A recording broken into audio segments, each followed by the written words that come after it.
When the moon shone like a sharp sickle in the sky, a dark shadow crept through the community of Abba. It came silently with the scent of death, seeking its next victim. Ebuka and Peace were awakened by the wailing cries of their children. It was the demon. It had come for the children they failed to deliver. Story, story, story. Once upon a time, in the town of Abba, there lived a man named Ebuka. Ebuka was a hard-working young man who was admired by many in his community for his good looks and tireless commitment to hard work.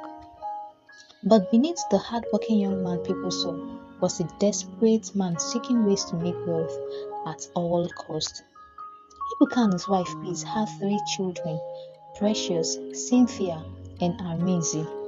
They were considered to be one of the poorest families in the community as they struggled to make ends meet and could barely afford 2 square meals. Also, their children wore tattered clothes and didn't go to school like the other children in the community because their parents couldn't afford it. The thought of them remaining poor tormented them. One evening, as Ebuka and Peace sat outside their hut, watching their children play, filled with grief, they spoke of their desire for wealth and better life. We work hard, yet we have nothing to show for it, Peace lamented. I know, Ebuka replied, with worries written all over his face. But what can we do? It seems the gods have turned their back on us. Peace sighed deeply. Perhaps there is another way. Ebuka and Peace had heard gossips from the people in the community of a powerful herbalist in the nearby village, a man who was said to have the secrets to immense wealth and power, but it was rumored that his methods were very dark and dangerous. Driven by desperation, Ebuka and Peace made the journey to the herbalist compound. The herbalist, an old man with a horrible eye, listened to their plight. He nodded slowly, his fingers tracing mysterious patterns in the air. He laughed sarcastically and screamed, "There is a way," he said, his voice as dry as rustling leaves. "but it comes at a great cost. You must be ready to do anything I tell you, and willing to sacrifice your own flesh and blood." Ebuka and Peace exchanged glances. The weight of the old man's words settled heavily upon them. "What do you mean, old man?" Ebuka asked, though he already knew the answer. Ha ha ha ha ha. The old man laughed scornfully. "The seed of the man," the herbalist replied, "must be offered every 3 years. A child must be given to the gods of prosperity to ensure your wealth."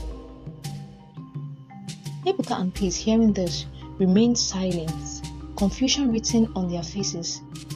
The gravity of the adventure for wealth was hanging over them like a storm cloud. Yet, the promise of riches and power was intoxicating, a lure they could not resist. After sections of silence and a continuous whispering between Ebuka and his wife Peace, Ebuka stood up, took few steps forward, and stopped. "We will do it," he said finally, his voice trembling but determined. And so the pact was made. They were given a black and red cloth, a mirror, and a knife. They were instructed to cover the face of the victim when sleeping, then call forth the spirit in the mirror and stab with the knife. Their first sacrifice was their eldest child, Precious. They did as were instructed by the herbalist. Precious' spirit appeared in the mirror, crying and pleading with her parents not to kill her. Peace wept as she held onto the tiny doll that had been Precious' favorite toy. Ebuka stood by helplessly, looking at his daughter, his face filled with grief and guilt. Sweet memories of his beloved daughter flashed through his mind, but clouded by his desperation to make wealth at all means, drew the knife and stabbed his daughter, Precious. That night was the longest night of their lives. The riches came swiftly. Ebuka and Peace saw their fortune changed overnight.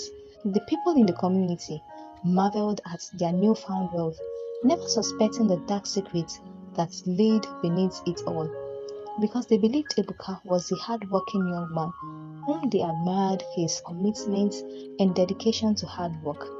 Many believed that the gods of the land had finally blessed them.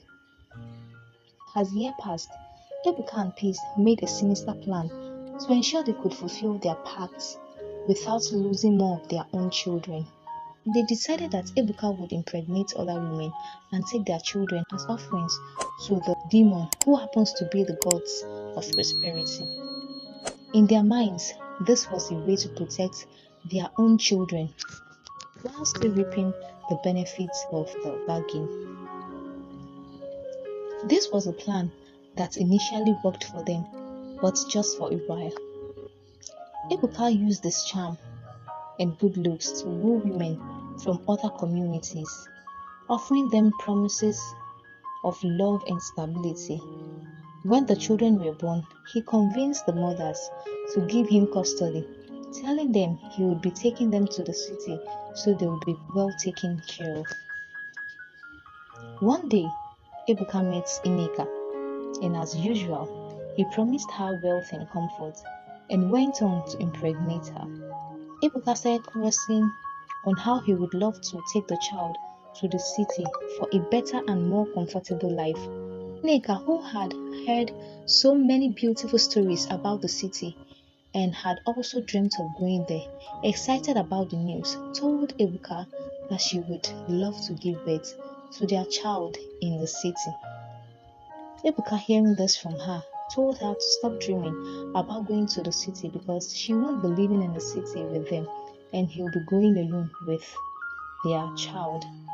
This made Ineka doubtful of Ebuka's love and promises to her and began suspecting every of his moves.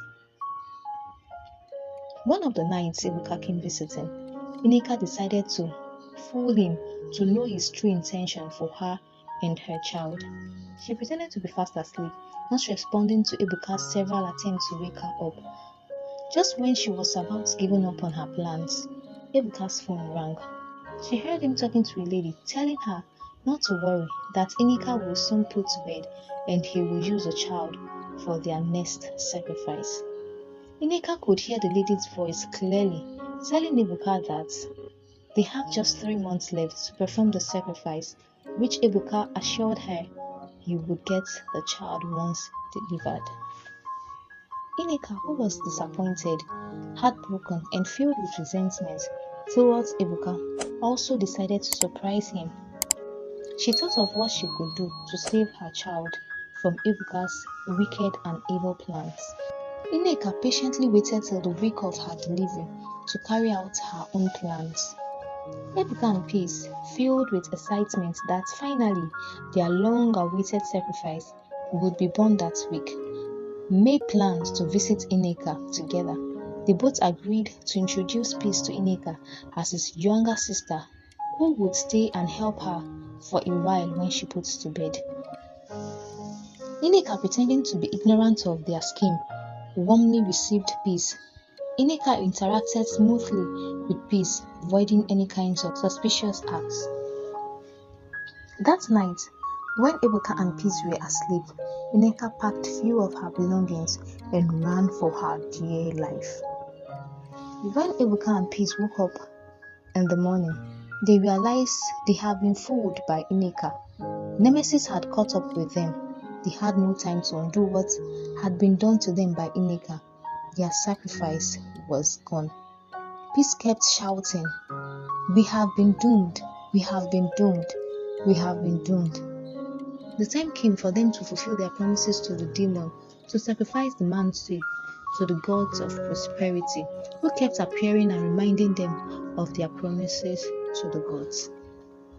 The only option left for them was their children, but they didn't want to sacrifice any of them. They made up their mind to end it all. Very early in the morning the next day, they visited the shrine. The herbalist, who wasn't surprised seeing them, asked what they had come for. Ebuka and Peace, seeing him, hurriedly went on their knees. They told him they didn't want wealth again and didn't have any of their seed to sacrifice to the gods of prosperity.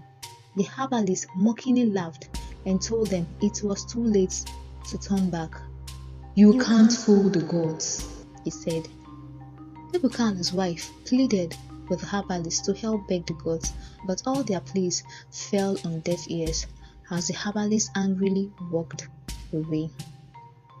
Ebuka and Peace, devastated about their visit to the shrine, told their children to come sleep in their room that night, thinking they would be safe there. But they were wrong. In the darkness, the demon came. It was an ancient spirit that had been promised life and power through sacrifice. With Ebuka and Peace unable to fulfill their ends of the bargain, the demon took matters into its own hands. The demon swept through their homes like a vengeful storm. It left a trail of destruction, snuffing out the life of Cynthia and Arinze, the children Ebuka and Peace had protected for years. Ebuka and Peace could only watch in horror as their children's lives were snuffed out of them. The anguish was too much for their minds to bear, and the weight of their guilt crushed them. They were trapped in the prison of their own making. With their mind shattered and their heart broken, they ran mad, and they were found wandering around the village the following day. The community soon found out that Ebuka and his wife Peace traded their children for wealth. Parents warned their children of the dangers of greed and the price of dark bargains. It is a reminder that true wealth is found not in riches but in the love and life of family, and that shortcuts to power and wealth often lead to darkest of places. Proverbs chapter 10 verse 22 says, "The blessing of the Lord it maketh rich, and he addeth no sorrow with it." Thank you for watching. Please like, share, and press the subscribe button. Bye.